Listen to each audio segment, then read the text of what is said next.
machines. Doesn't matter whether they're utilitarian like this or whether they're high pedigree historic race cars, they should still be used.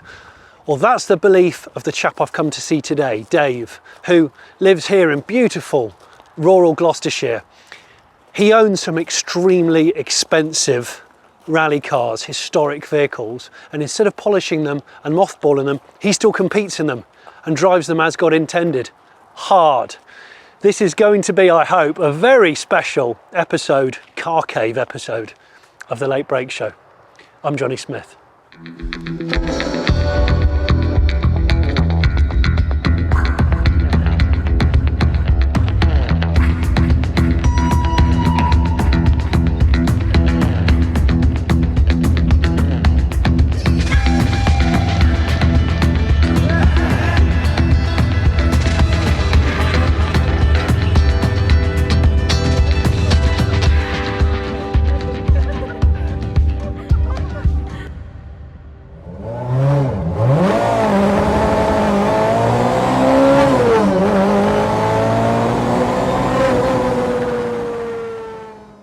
Firstly, thank you for inviting me along, Dave, to your one of several caves that you've got.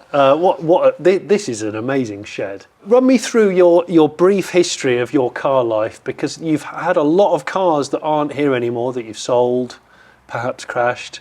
We talked about on video. So run me through how this all got started. It was just a hobby. My real trade is I'm a butcher. You're a butcher? Yeah. And we used to have a half day on a Monday, Wednesday and a Saturday. Okay. So on those days I started tinkering with cars, and there's certain cars I've always wanted, couldn't afford, so I bought them crashed, and I learnt to repair them. Really? So I taught myself how to weld, panel beat, everything, lead flow, everything, and it's just history. Got so busy doing the cars, I left the butchery trade. And then you started off in the bodywork trade? Yeah, and we've got our own body shop still running. Yeah. Wow. So do you class yourself as retired or not quite? I'm Nearly. retired from work, but not retired. No, I just repaired the front corner of this because I cracked it in Rally Spain. Really? Yeah. So you like working on the cars? Oh yeah, yeah. It's as you get older, certain jobs are becoming, a bit hard. Apart from these three, we've got the Lancia here, we've got the Audi Quattro, and we'll talk about these individually. What other cars do you own right now? Rally cars. All cars? Oh God. Some that are here and present in this video, some that aren't. Another 037 Safari car. You got another one of these? Yeah, yeah. Had it longer than this one. 205 T16 Evo 2. Wow. A Russell Brookes RS 1800 Escort. Yep. Still got my Mark 1 Lotus Cortina we've kept for the last whatever years, I can't remember. Wow. But rally wise, that's about it really now. I'm right in thinking that Group B is obviously your thing. Yeah. There are other rally cars you like. Like the Escort predates that. Why? Why is this era so golden for you? Once you've driven one, it's like a bug, isn't it? It's drugs. I did rally Nissan 240 RS in the 80s. Did you really? In the day, yeah. As a privateer? Yeah. Right, okay. It was like throwing £50 notes off the top of a cliff. Was it really? Yeah. What made you do it? I just loved it. The thrill. Just the thrill. A 240 RS? Yeah. Nice. What cars have come and gone that you wish in an ideal world I would have liked to have kept that, but obviously... Well, obviously the RS 200 I'd have kept it because it was a beautiful car. Yeah. The 405 Harry Vatanen Dakar winning car, we bought that from the factory. He had the Harry Vatanen 405 Dakar car. There's a poster on the wall over there. We'll have a look at it in a second. What an amazing car. What on earth is that like to drive? Actually, it handled fantastic. Really, really we took it to, I can't remember the stage, one of the old RAC stages once for a meeting. And there's a big water splash there, famous, one of the country homes. And every car I've been through there in before, it kicks and bucks. That thing went through it like it wasn't even there. Really? Yeah, it just rode the bumps. Amazing thing. I've had 2 Harry Vatanen Group A Escort Cosworths, both 2. Red Bull. One was damaged and I never got round to repairing it, but the Red Bull car you see on the Legends that Vatanen drove 2 years ago, That was yours? That was mine. I sold it to the Germans for him to do that.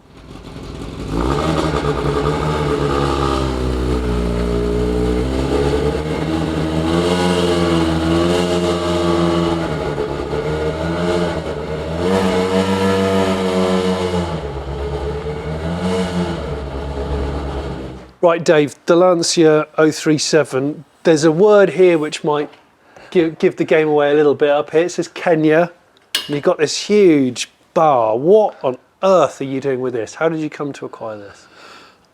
Well, I've always had a love of African rallying. I've got a lot of friends there. I bought one before this one in a container all smashed and burnt. Really? Yeah. Oh, the one you were saying about, Yeah. I can't believe you've got 2 of them. And we did attempt to put it back together and it just wasn't going to happen. And so we bought this one and half the parts that were with the other one didn't belong to it. That's why we couldn't put it together. Oh. It was obvious that some of it didn't belong to it, but lots of the bits belonged to someone else. I don't know what. But eventually now it's nearly finished. It's like 25 years ago. And you've had I've had the this other car you thought over 30 years? I've had the other car about 25 years and this one about 20. I don't even know anymore. I've lost track. But So yeah. you've had it all this time? Yeah, we use it all the time. This is done WRC Spain 4 weeks ago. Did WRC Portugal earlier in the year. It's been to Germany this year. It's been to Goodwood. It went up the hill at Goodwood. I've seen all the stickers. You've got layers of them. Oh, that was in the rally stage, but they actually let us loose on the hill this year. Wow. And it surprised them, actually. This thing looks like it's seen a lot of action. It has. You know, there's signs of, like you're saying, there's signs of damage and use. Yeah, well, I actually bumped it in Spain.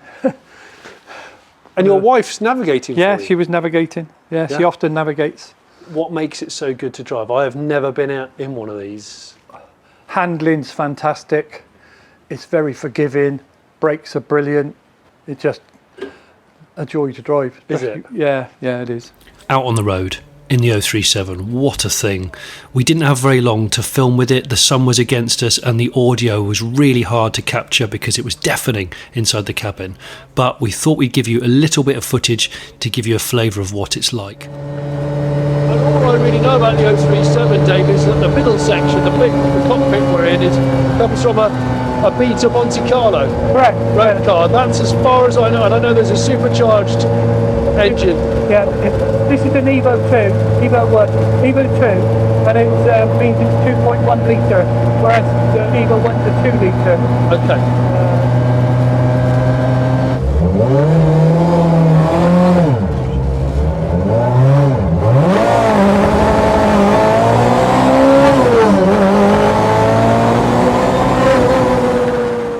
Like I say, we're into Kenya, Africa. I've driven the Safari 3 times, worked on the Safari. 3 times. Yeah. What's that like?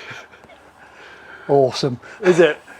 You're absolutely shattered, you know, because we were our own team. I had to help Spanner when I finished driving. Wow. Okay. I've got mates over there who were helping us with things, but yeah, it was an ordeal, but fantastic. So when you bought these 20-something years ago, A, how did you come to even find them? And B, presumably they weren't the value of what they are now. The first one, I was going to Kenya to work. We worked on the Safari a little bit. Yeah. And then then we drove it, and people kept telling me about this thing in a container, the remains.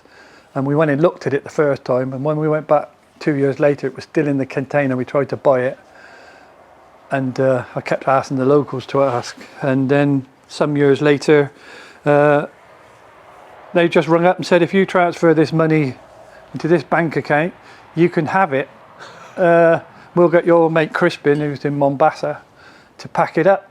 And what does this weigh? This one would be a 1,300 kilos, I expect, because the Kevlar is much thicker on the Safari cars. Because they it wouldn't last, it would break. And obviously you got spare wheel on the top and one in the front because no. That's titanium. That's titanium. And the bull bar is titanium. It's titanium. Yeah. This is one of only 6 with a titanium roll cage. It's got a titanium cage in it. Yeah, even the cage is titanium in this one. Oh my god. The rear bumper's titanium. Except I rearranged that the other week in Spain, but we're mending it. It'll be fixed. This is the thing, right? What an amazing... I just love the fact that it's not being mothballed and mollycoddled. You actually do keep using it. Oh, like I say, the Baldy twins, who are famous mechanics, are Bath mechanics. When they first saw this car, they just dropped on their knees and kissed it and said, original, original. Wow. And when we've wanted major surgery to the engine and whatever, Yeah. I just ship it to them in Turin and let them touch it, do it or whatever, give them a free hand. But maintenance and we do it prep, ourselves. You do it. You do it in here. Yeah. Oh gosh, what a thing! But what a it's thing. a great car to work on. It's easy. Is it? Yeah.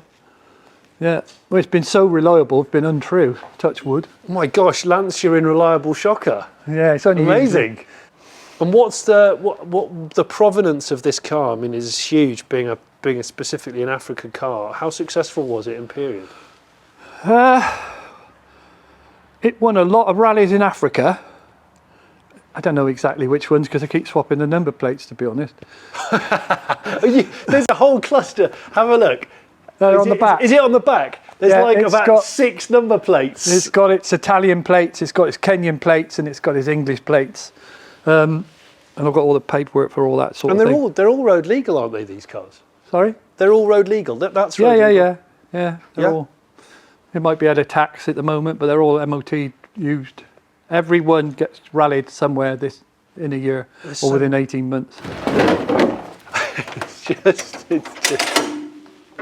It's just absolutely. It's easy. You the just whole- you take and disconnect that wire there Yeah. on a jack plug, which it is anyway. Yeah. Take 2 pins out and hold backs off. That's Front great. can do the same. So for maintenance on stages and stuff, it's Oh, it's easy. yeah. The difference between safari cars and tarmac cars are these run 3 petrol tanks 3. and the ones in the back are 45 litre instead of 35 litre in the road car. Okay. That's what's in the front normally, but I took it out because I didn't fancy having petrol above my legs. You don't go far enough to worry about it, but it sits in here. That's where you fill it. Oh, that's what that hole is. Yeah, that's your filling net. And that is Africa Rally spec only. Yeah. It's got to be one of the rarest rally cars, hasn't it? This has. Yeah. Because, like I say, the 2 I know of in Italy, they're like brand new. They've just rebuilt them from. In fact, they were short of certain parts because they'd been turned into tarmac cars, and they wanted to put them back to safari spec because they're rarer. Yeah. And a lot of the bits they didn't have, like suspension and stuff, I had it spare, so I let them have it. This is Well, what an incredible thing. Like I say, one of the only times this car's let us down is the clutch. Yeah. And one day when we were at Goodwood on the start line of the rally stage, the clutch decided to come out and say hello. And that's the bellows in, or the remains of the bellows in. Oh, bloody hell. And It really has exited. it actually came through the back window. Oh my word. Oh, it properly ejected. Oh yeah, it came out. It made a right mess. But Crumbs, I would have... well, we were in the car, so it was poor people outside that. Luckily, it didn't hit anybody.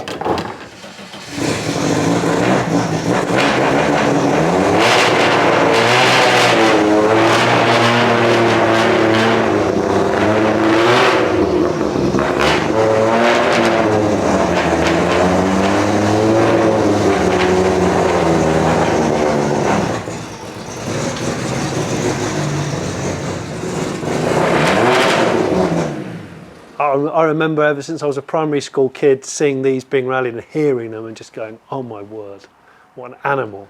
So what's the story with this one then, Dave? It belonged to one of my best mates. He actually built it, so it's a replica, but a very old replica. It's built with most of the original parts. Really? Yeah, yeah. It must be 20 years old, I should think. This was built from scratch. Was it? Yeah, I helped with the body work and I painted this all that time ago. It's never been painted since. Really? Only the bonnet, because he had an engine fire once. And we had to repair and do the bonnet. Like I say, his love of building things, and he was a good rally driver as well. He did modern rallying in the day. So did he used to compete in this car? He's used it in Germany a couple of times. Walter Roll drove this car in Germany once. Hence the man's name on the wing? Well, I think it's spelt wrong, isn't it? I thought it was spelt wrong. Well, that's just It's good. that just winds people up. So leave it alone. Yeah, from memory, and I know that it uses two cars, doesn't it? Yeah, the front rake screen is Audi 80.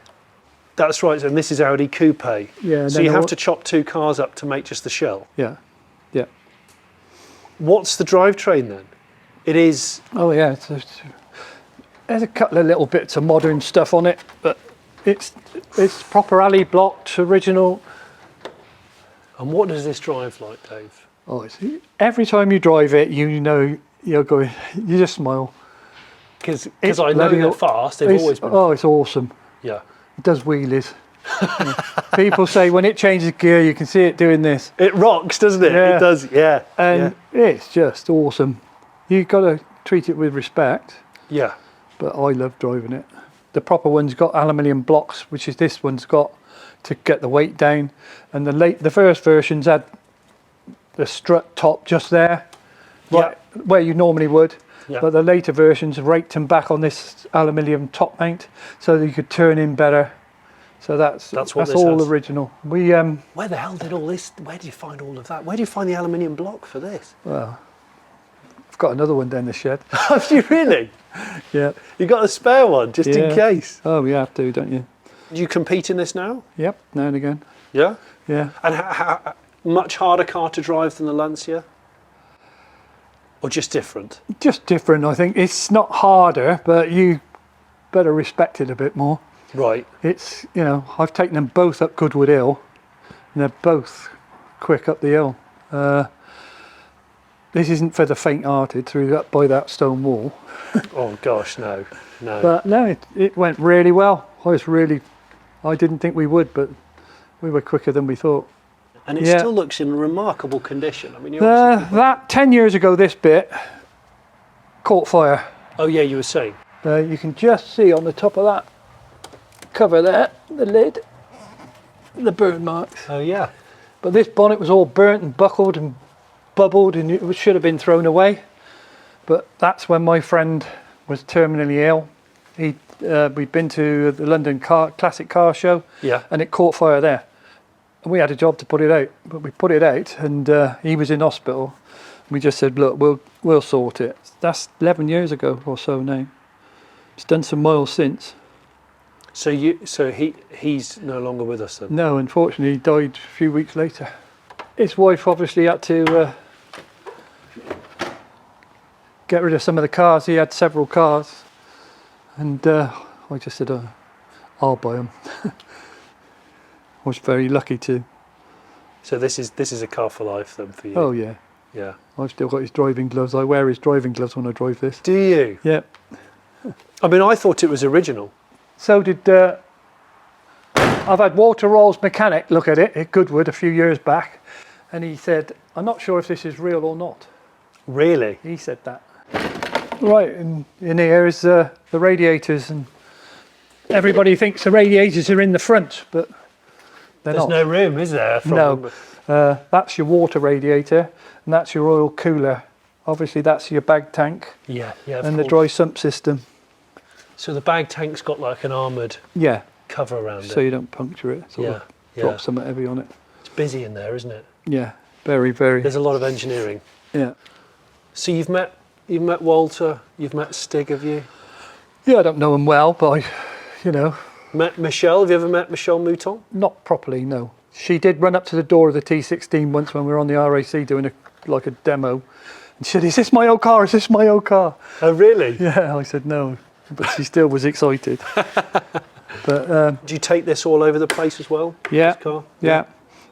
We haven't recently used it as much, but yeah, we've been to Austria, Germany, a few other places like that. Oh, we took it to Barbados. Of course you did. Yeah. What did you take it to Barbados for? We got invited to a Top Gear thing, so we took the Lancia and Right, I remember they did a Top Gear live there or something, didn't they? we took the Quattro and the Lancia to Top Gear Barbados. They were paying, so we went. I love it. Yeah, It's such a special car. I mean, the smell of this thing's glorious. it is good.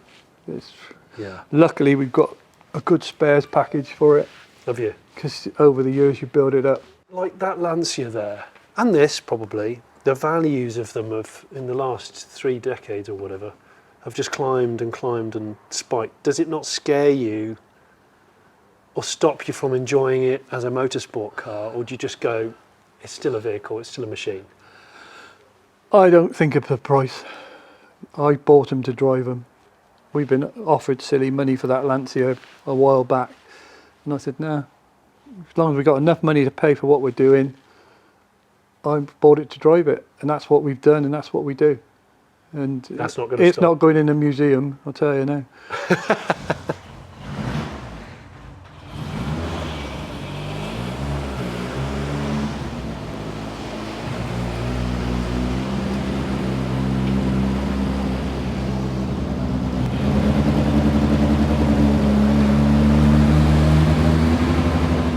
Dave, I have to put my hand in the air and admit, in front of this audience, I had no idea that this car existed.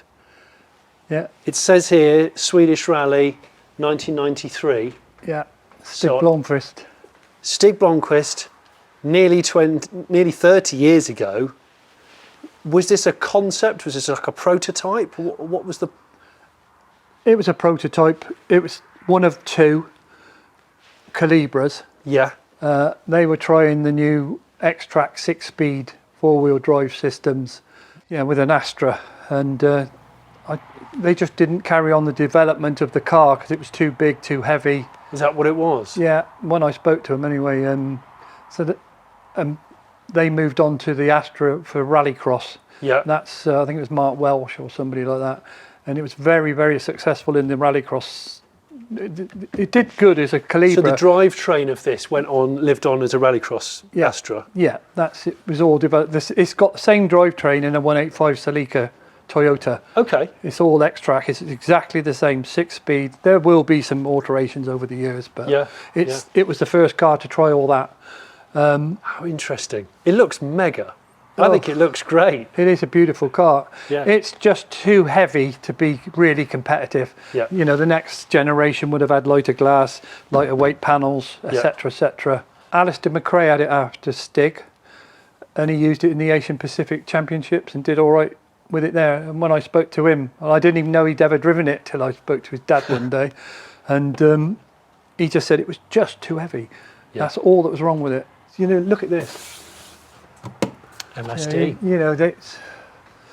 It's got its own suspension arms. It's all different. All the arms are made.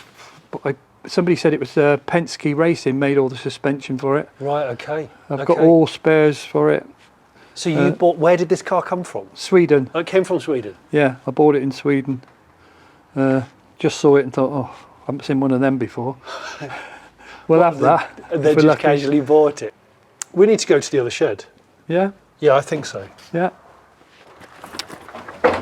Ah, okay. So I've featured a lot of Mark II Escorts on this show, inadvertently, but this is not just another Mark II Escort. No, this is Russell Brooks's Andrew's Heat for Hire car originally. So quite a well-known Escort. Yeah, and like I said to you earlier, it was black at one point, which I didn't know till Russell's funeral, and it was running its Brute 33. Come on. Yeah. Some of the coolest livery. Yeah, it is. When I bought it, it was white. Yeah. I bought it from Gordon Batchelor, and I've kept it white.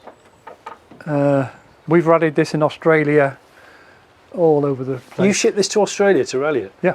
Just for fun? They paid for us to go. Wow. We went to... hence the yeah. Adelaide Classic Rally stickers They and stuff. did at Silverstone, you've got the Porsche test ground with the bridge up and over. Yeah. Well, many years ago they did a knockout there for two-wheel drive Escorts and Chevettes and stuff, and luckily we won it. Did you? In this car. Did you? So how long have you had this? Oh, I don't know. I'm asking you that question again, aren't I? I don't know. Are we talking like 30 years? 30 years. Yeah, I expect. I don't know. Long time. And you bought it off? Gordon Batchelor, who was a British rally champion. Wow. And he had it off Jan Churchill, and that came from Russell. Apart from the fact it's got incredible provenance, what is it? Is the spec different to? Yeah. So this is obviously a Mark II RS 1800. Yeah. Real deal. Yeah. It's obviously in its lifetime been reshelled because it got slapped, and you know, but it was done. Russell told me it was done by Boreham, but you know, it's been done whenever. Yeah. But it's a wide track Monte Carlo spec. It's longer in the wheelbase, wider in the track. It's a longer wheelbase car. Yeah, it doesn't look much different till you park it long. So you still compete in this? Yep. Yeah, I did just a bit of fun rally this year. Did you? Yeah. You know, it's great. You do, as you get older, you miss the power steering. Do you?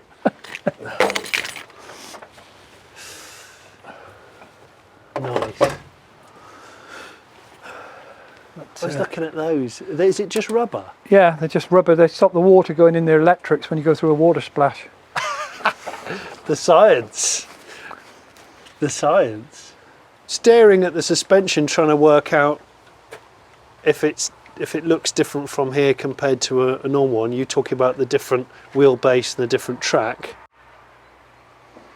So you've got the plates here on top of the suspension. That strut top mounting should be there in the middle.